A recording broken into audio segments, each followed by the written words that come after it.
Welcome students. We were discussing the methods for the preparation. Last time we have seen the methods for the preparation of alcohols and we have completed the preparation methods of alcohols, and today we are going to see the methods for the preparation of phenol. Okay, how phenol is prepared, त्याच्या ज्या काही methods आहेत phenol तयार करण्याच्या त्या methods आपण study करणार आहे. त्यामध्ये पहिली मेथड जी मी इथं लिहिलेली आहे from chlorobenzene. Okay, by Dow's process. आता क्लोरोबेन्झिन पासून फेनॉल जे ते फेनॉल आपल्याला तयार करायचे. आता क्लोरोबेन्झिन पासून फेनॉल तयार करायचं याचा अर्थ आपण हॅलो अरीन घेतलेलं आहे. Chlorobenzene is nothing but haloarene. Aryl group आहे म्हणजेच बेन्झिन रिंग आहे आणि ह्या बेन्झिन रिंगला आपण काय केलेलं आहे तर Cl जोडलेला आहे. दिस इज क्लोरोबेन्झिन और you may say this is hello Areen. Okay, तर हे हॅलो अरीन पासून तयार करायचे. आता आपण हॅलोजन डेरिव्हेटिव्ह मध्ये ह्या रिएक्शन बद्दल आपण माहिती बघितलेली आहे आणि आपण त्यावेळेला ज्यावेळेला आपण हॅलो अल्केन्स किंवा आपण म्हणू हॅलो अरीन्सच्या केमिकल प्रॉपर्टी स्टडी करत होतो त्यावेळेला आपण काय केलं तर Cl is replace by OH आणि आपल्याला तेच करायचंय की क्लोरोबेन्झिन मधनं हा Cl जो आहे हा Cl काढून टाकायचंय आणि त्या ठिकाणी OH जो आहे तो OH आणायचा आहे. आता ज्यावेळेस Cl काढून OH आणायचं म्हटलं की आपल्याला माहिती आहे की Cl is a nucleophile. Okay, OH is also a nucleophile. So one nucleophile should be substituted by another nucleophile. जसं आपण अल्काइल हॅलाइड्सच्या केमिकल प्रॉपर्टीज बघितल्या की जिथं आपण हॅलो अल्केन्स आपण घेतले होते, म्हणजे उदाहरणार्थ RX आपण घेतलं आणि त्याच्यामध्ये ॲक्वियस अल्कली टाकलं NaOH किंवा KOH, त्यावेळेला सहजासहजी तो हॅलोजन निघून गेला आणि त्या ठिकाणी आपला OH ग्रुप जो आहे तो OH ग्रुप आला. पण ज्या वेळेला आपण ॲरोमॅटिक कंपाऊंड्स घेतो म्हणजे क्लोरोबेन्झिन आपण घेतो आणि त्यातनं Cl काढून OH आणायचं असेल तर ते एवढं सिंपल नाहीये, एवढं साधं सोपं नाहीये, हे आपण त्यावेळेला बघितलेलं होतं. ओके, आणि मग त्यासाठी जरा थोडीशी वेगळी प्रोसेस जी आहे ती प्रोसेस करायला लागते. मग आपण क्लोरोबेन्झिन घेऊ आणि क्लोरोबेन्झिन पासून आपण फेनॉल जे आहे हे फेनॉल तयार करूया. Okay, so chlorobenzene is taken and this chlorobenzene is treated with NaOH, that is sodium hydroxide. Okay, this is treated with sodium hydroxide. The sodium hydroxide which is used is 6 to 8%. So this is quite strong sodium hydroxide. Okay, 6 ते 8% आपण sodium hydroxide जे आहे हे sodium hydroxide आपण घेणार आहे. Okay, आणि दिस is heated. हे आपल्या हीट करायचं. The temperature required is 623 kelvin. Okay, and the pressure which is required is 150 atmosphere. Okay, so when this chlorobenzene is strongly heated with NaOH, okay, the temperature देखील 623 kelvin आहे म्हणजे high temperature आहे. Okay, आणि आपण pressure पण apply केले 150 atmosphere हे प्रेशरचे हे प्रेशर अप्लाय केले. ऍक्च्युअली ते 150 ते 200 असं म्हटलं तरी काय प्रॉब्लेम नाहीये. 200 atmosphere और 150 atmosphere. ओके, आता इथं आपल्याला NaOH जे हे 2 टाइम्स घ्यायचे. So when chlorobenzene reacts with twice NaOH, what happens, 1 Na यातला एक Na आणि एक Cl जो आहे तो NaCl म्हणून निघून जाणार आहे. ओके, त्याच्यानंतर हे 2 हायड्रोजन्स आहेत आणि एक ऑक्सिजन म्हणजे H2O निघून जाणार आहे. ओके, आता याच्यामध्ये एक सोडियम उरला आणि एक ऑक्सिजन उरला आणि मग तो सोडियम आणि ऑक्सिजन जो आहे तो या बेन्झिन रिंगवर अटॅच होईल. ही बेन्झिन रिंग आणि हा ONa म्हणजे आपल्याला सोडियम फेनॉक्साइड हा प्रॉडक्ट जो आहे हा प्रॉडक्ट आपल्याला मिळणार आहे. प्लस काय होईल तर NaCl सोडियम क्लोराईड आणि प्लस काय होईल तर H2O. Okay, so you get sodium phenoxide as the product. आपला सोडियम फेनॉक्साइड जो आहे हा प्रॉडक्ट मिळाला. आता हे जे सोडियम फेनॉक्साइड जे आहे हे मिनरल ऍसिड बरोबर आपण ज्यावेळेला ट्रीट करू, मिनरल ऍसिड बरोबर म्हणजे you can take HCl or you can take H2SO4 or you can take H2O plus CO2. Okay, म्हणजे कार्बोनिक ऍसिड तुम्ही काही घेतलं तरी चालू शकतं. मिनरल ऍसिड बरोबर जेव्हा तुम्ही हे ट्रीट करा म्हणजेच तुम्ही ऍसिडिफिकेशन जेव्हा कराल त्यावेळेला हा Na आणि हा Cl, NaCl निघून जाईल आणि हा H जो आहे तो H इथे येईल and you will get phenol as the product. Okay,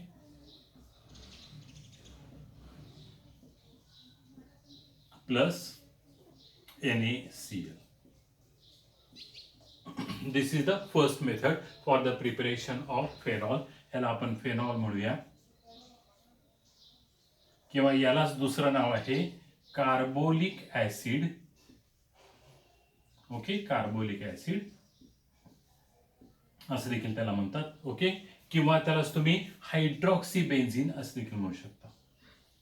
तुम्ही कुठलाही ह्याच्यासाठी शब्द वापरला तरी चालेल.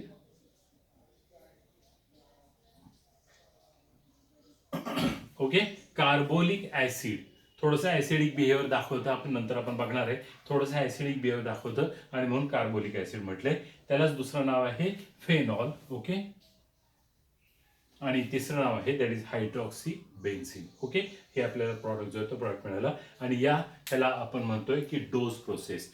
डोस प्रोसेसमध्ये आपण क्लोरोबेन्झीनचं कन्व्हर्जन जे आहे ते आपण फेनॉलमध्ये करू शकतो. मी त्यावेळेला आणखी एक मेथड जी आहे ती मेथड मी घेतलेली होती, and that was Raschig's process. Okay, आणि मग रॅशिंग्स प्रोसेसमध्ये आपण काय केलं होतं, तर क्लोरोबेन्झीन घेतलं होतं आणि ते जे आहे ते स्टीम बरोबर आपण हीट केलं होतं in place of calcium phosphate Ca3PO4 twice. Okay, आणि टेम्परेचर जे आहे ते 698 केल्विन एवढं टेम्परेचर आपण वापरलं होतं when chlorobenzene is directly converted into phenol. Okay, ही मेथड आपण तिथं घेतलेली होती, पण आपल्याला या फेनॉलच्या प्रिपरेशन मेथडमध्ये ती मेथड इन्क्लूड नाही आहे आणि म्हणून मी ती मेथड घेत नाही. पण लक्षात ठेवायचं की डोस प्रोसेसनं देखील आपण क्लोरोबेन्झीनचं कन्व्हर्जन जे आहे ते फेनॉलमध्ये करू शकतो. फक्त इथं आपल्याला NaOH ची ऐवजी स्टीम वापरायची. स्टीम म्हणजेच काय, तर H2O पाणी. ओके, आणि मग जेव्हा तुम्ही स्टीम वापरता म्हणजे थोडक्यात काय, तर H आणि OH, आणि मग काय होईल, तर हा H आणि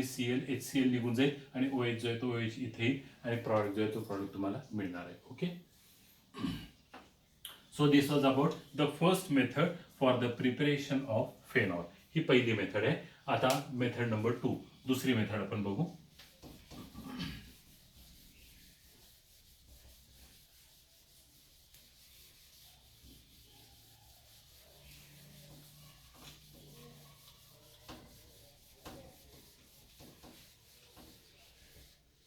Method number 2.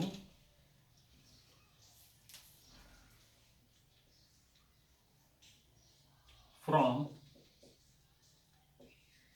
cumene, okay, from cumene. आता क्युमीन म्हणजे काय, तर cumene is nothing but isopropyl benzene. Okay, cumene is nothing but isopropyl benzene. म्हणजे बेन्झीन आणि त्याला जर समजा आपण आयसोप्रोपाइल ग्रुप जर समजा अटॅच केला तर त्याला म्हणतात क्युमीन किंवा आयसोप्रोपाइल बेन्झीन. आता याचं स्ट्रक्चर कसं असणार आहे, तर ही बेन्झीन रिंग म्हणजे बेन्झीन पार्ट असणार आहे आणि बेन्झीन पार्टला आपल्याला आयसोप्रोपाइल ग्रुप अटॅच करायचे. CH3 आणि CH3. Okay, this is isopropyl benzene और this is also called as cumene. Okay, याला क्युमीन म्हणतात किंवा आयसोप्रोपाइल बेन्झीन आहे हे असं देखील म्हटलं जातं. Okay, so cumene is our starting material. आता हे आपलं स्टार्टिंग मटेरियल आहे आणि याच्यापासून आपल्याला फेनॉल जे आहे हे फेनॉल आपल्याला तयार करायचं आहे. ओके, आता काय करतात, तर this cumene is taken and this cumene is treated with oxygen that is air. क्युमीनचं सोल्युशन तयार करायचं. ओके, अल्कलाइन मीडियम मध्ये क्युमीनचं सोल्युशन जे आहे हे सोल्युशन तयार करायचं. म्हणजे the solution of cumene is prepared in Na2CO3 that is sodium carbonate. Okay, alkaline medium म्हणजेच OH मायनस मी म्हणतो. Okay, and this is heated at 423 kelvin. So alkaline solution Na2CO3 आहे, अल्कलाइन मीडियम आहे. Alkaline solution of cumene is prepared. Okay, and oxygen और air is passed through this alkaline solution. Okay, आता यातून air जी आहे ती air pass करायची. And when you pass this air, okay, the catalyst use for this particular reaction is cobalt naphthenate. Okay, cobalt naphthenate is the catalyst. Cobalt naphthenate हा catalyst जो आहे हा कॅटलिस्ट वापरायचा आहे आणि आपल्याला हे जे आहे एअर पास करायचे. म्हणजे थोडक्यात काय, तर क्युमीन घ्यायचं, त्याच्यामध्ये सोडियम कार्बोनेटचं सोल्युशन जे आहे ते सोल्युशन त्यामध्ये टाकायचं. ओके, कोबाल्ट नॅफ्थेनेट जे आहे हे थोडंसं त्यामध्ये टाकायचं आणि मग एअर जी आहे ती एअर पास करायची. एअरमध्ये आपल्याला ऑक्सिजन आहे हे आपल्याला माहिती आहे. Okay, what happens, this oxygen or air is added in between carbon आणि हायड्रोजन. ओके, कार्बन आणि हायड्रोजन यांच्यामध्ये ती एअर जी आहे ती एअर किंवा ऑक्सिजन जो आहे तो ऑक्सिजन ॲड होतो आणि मग काय होतं बघा, तर ही बेन्झिन रिंग. ओके, त्याच्यानंतर मग हा सी, इकडं CH3 आहे, इकडं CH3 आहे आणि हा O आणि H. ओके, अशा पद्धतीने तुम्हाला प्रॉडक्ट जो आहे हा प्रॉडक्ट मिळेल. ओके, आता असा प्रॉडक्ट मिळालेला आहे. तुम्ही म्हणाल की whether this is carboxylic acid, कारण कार्बोक्सिलिक ऍसिड मध्ये COH ग्रुप असतो, पण कार्बोक्सिलिक ऍसिड नाहीये हे. ओके, हे कार्बोक्सिलिक ऍसिड नाहीये. याचं कारण असं आहे की कार्बोक्सिलिक ऍसिड मध्ये C डबल बॉन्ड O आणि OH हा ग्रुप असतो. ओके, म्हणजे कार्बन आणि ऑक्सिजन मध्ये डबल बॉन्ड असतो आणि COOH हा ग्रुप कार्बोक्सिलिक ऍसिड मध्ये असतो.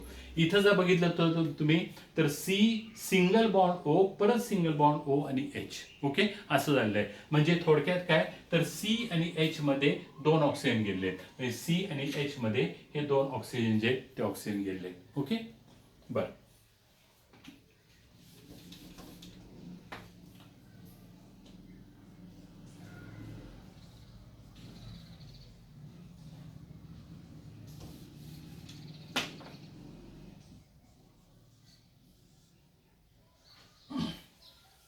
सगळ्यांना माहिती आहे मी H2O लिहिलेलं आहे आणि प्रत्येक जण म्हटलं असेल की H2O लिहिलं याचा अर्थ this is water. Okay, H2O is water. मी जर समजा याला हायड्रोजन मोनॉक्साईड म्हटलं तर, आणि to be more specific dihydrogen monoxide. Okay, डायहायड्रोजन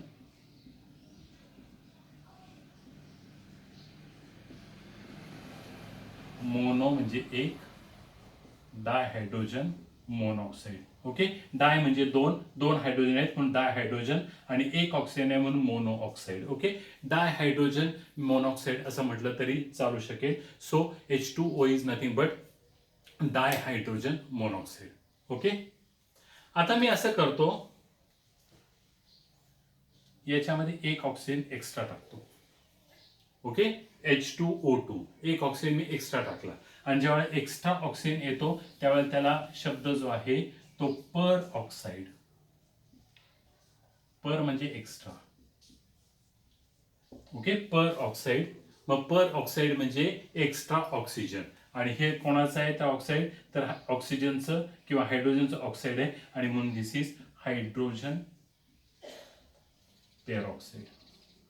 okay, म्हणजे H2O2 जेव्हा तुम्ही म्हणता त्यावेळेला ते हायड्रोजन पेरॉक्साईड का म्हणता, तर ते हायड्रोजनचं ऑक्साईड असतं हॅव्हिंग एक्स्ट्रा ऑक्सिजन. ओके, हायड्रोजनचं oxide with extra oxygen is nothing but hydrogen peroxide. Okay, तसंच आता हे क्युमिनचं हायड्रॉक्साईड आहे विथ एक्स्ट्रा ऑक्सिजन. ओके, क्युमिनचं हायड्रॉक्साईड आहे विथ एक्स्ट्रा ऑक्सिजन आणि म्हणून ह्याला म्हणतात cumene hydroxy peroxide. Okay, cumene hydroxy peroxide. So when cumene reacts with air in presence of alkali, that is Na2CO3, in presence of cobalt naphthenate, okay, and when it is heated at 423 Kelvin, you get cumene hydroxy peroxide as the product. Okay, आता हे जे cumene hydroxy peroxide जे आहे, when this cumene hydroxy peroxide is treated or when this is heated, okay, हे जेव्हा तुम्ही heat करता in acidic medium किंवा त्याचं आपण ऍसिडिफिकेशन करू. ओके, ऍसिडिक मीडियम जेव्हा तुम्ही हे हीट करता त्यावेळेला काय होतं तर हा एवढा पार्ट जो आहे हा पार्ट निघून जातो. काय बघा, CH3 CO आणि CH3. ओके, म्हणजे CH3 त्यानंतर C हा O आणि CH3. Okay, you get acetone as the product. आणि आता काय उरलं बघा, ही बेन्झिन रिंग आणि त्याला हा OH, सो प्लस ही बेन्झिन रिंग आणि त्याला OH कुठेही दिले तरी काय प्रॉब्लेम नाही. Okay, you get phenol as the product. ठीक आहे, अशा पद्धतीने आपल्याला फेनॉल जे आहे हे फेनॉल आपण मिळवू शकतो. आता या मेथड बेसिसनं आपण बघितलं तर cumene is the starting material, आणि क्युमिनचं स्ट्रक्चर जर बघितलं तर cumene is nothing but isopropyl benzene, आणि हे जे आहे हे हायड्रोकार्बन आहे. ओके, क्युमिन इज हायड्रोकार्बन, आणि मग हायड्रोकार्बन असल्यामुळं याचा सोर्स जो आहे तो पेट्रोलियम इंडस्ट्री आहे, किंवा आपण म्हणू मिनरल ओरिजिनेटेड आहे, खनिजापासून खनिज तेल जे आपल्याला मिळतं. ओके, तर पेट्रोलियम ऑइल आपण म्हणतो किंवा क्रूड ऑइल म्हणतो, तर ते क्रूड ऑइल पासून आपल्याला हे आयसोप्रोपाइल बेन्झीन जे आहे हे आपल्याला मिळतं. ओके, आणि मग हे आयसोप्रोपाइल बेन्झीन किंवा क्युमिन जे आहे ते हायड्रोकार्बन असल्यामुळं त्याची अवेलेबिलिटी जी आहे ती अवेलेबिलिटी आपल्याकडे भरपूर आहे. बरं, दुसरी गोष्ट आपण या मेथडमध्ये काय केलेलं आहे तर एअर वापरली. ओके, म्हणजे हवा वापरली. हवा स्वस्त आहे. स्वस्त आहे म्हणण्यापेक्षा हवा विकत मिळतच नाही. हवा जी आहे ही आपल्याला मुबलक प्रमाणात अवेलेबल आहे. मग क्युमिन मुबलक प्रमाणात अवेलेबल आहे. ओके, एअर मुबलक प्रमाणात अवेलेबल आहे. सोडियम कार्बोनेट, धुवायचा सोडा, स्वस्त आहे, प्रचंड स्वस्त आहे. ओके, कोबाल्ट नॅफ्थॅनेट जो आहे ना हा अगदी चिमूटभर आपल्याला टाकायला लागतो. ओके, कोबाल्ट नॅफ्थॅनेट जरी महाग असलं तरी देखील अत्यंत चिमूटभर टाकायला लागतं, त्यामुळे हे देखील अत्यंत स्वस्त आहे. ओके, आणि टेम्परेचर 423 केल्विन ठेवलं आहे. आपल्याला क्युमिन हायड्रॉक्सी पेरॉक्साईड मिळालं, आणि त्याचं ज्या वेळेला आपण डिकॉम्पोजिशन केलं त्यावेळेला तुम्हाला फेनॉल तर मिळालेलंच आहे, पण त्याच्याबरोबर आपल्याला जो बाय प्रॉडक्ट मिळालेला आहे which is a very important industrial solvent, and that is acetone. Acetone हा अत्यंत इम्पॉर्टंट आपल्याला बाय प्रॉडक्ट मिळाला आहे. म्हणजे थोडक्यात काय तर दोन्ही म्हणतात ना की दोनों हात घी में. ओके, तसं झालेलं आहे. फेनॉल तयार करायला गेलो, फेनॉल तर मिळालंच, आणि त्याच्याबरोबर दुसरा जो बाय प्रॉडक्ट मिळाला आहे तो देखील अत्यंत महत्त्वाचा बाय प्रॉडक्ट मिळाला. आणि म्हणून ही मेथड जी आहे this method is industrial method for the preparation of phenol. Okay, so this is industrial method. इंडस्ट्रीमध्ये ही मेथड जी आहे ही मेथड वापरली जाते. मग जर समजा तुम्हाला प्रश्न विचारला, how will you prepare phenol by industrial process industrial method. Okay, so you have to write the method that is cumene. Okay, cumene पासून आपण हे जे आहे हे फेनॉल तयार करू शकतो. ओके, ही आपण दुसरी मेथड जी आहे ही दुसरी मेथड बघितली. आता आणखी 2 मेथड्स आहेत ते आपण आपल्या पुढच्या लेक्चरमध्ये बघू. Okay, thank you very much.